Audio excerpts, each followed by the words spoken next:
Bonjour, je m'appelle Marie-Ange et je suis professeure de mathématiques.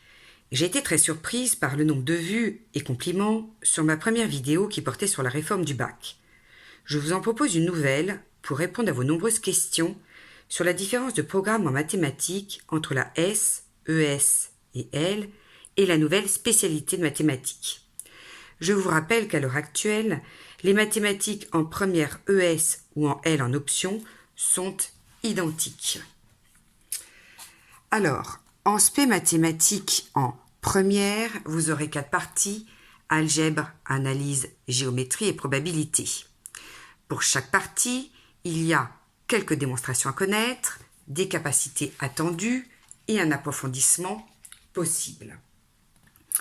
À l'heure actuelle, en ES ou en L, vous aviez 3 heures de mathématiques par semaine et en S, 4 heures.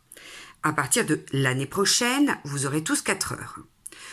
Je vous ai marqué un petit détail des différents chapitres dans les 4 parties, mais ce qui est intéressant de regarder, c'est la différence entre ce que vous allez étudier l'année prochaine et ce que vous aviez cette année. Vous pouvez remarquer qu'en analyse, la fonction exponentielle et les fonctions trigonométriques n'étaient pas étudiées en ES, ainsi que toute la partie géométrie. Alors que faire ?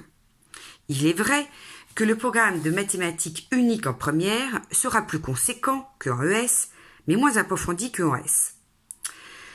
Avant, en fin de seconde, les enseignants séparaient les élèves qui allaient en S, ES ou L en fonction de leur niveau et de leur goût pour la matière. À partir de cette année, ça sera ou de l'année prochaine, ça va être en fin de première que ce partage se fera. Certains arrêteront l'aspect maths, d'autres non. Certains garderont l'option complémentaire ou expert ou rien.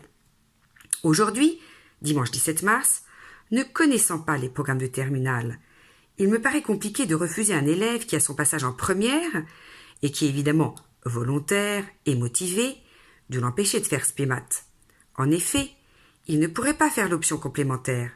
Or, cette option ne pourra lui rapporter que des points supplémentaires sur les 100 points attribués au bac. Et je vous rappelle que les programmes ne sont pas encore sortis. Donc on ne sait pas si cette option va être facile ou non, et si un élève qui travaille sérieusement, mais qui a des difficultés dès que les mathématiques se compliquent, ne pourra pas exceller dans cette option.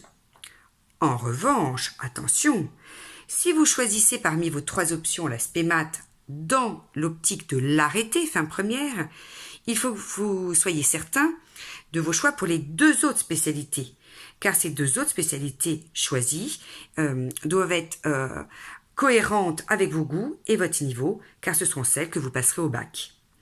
Voilà, j'espère que j'ai été claire. Bonne journée.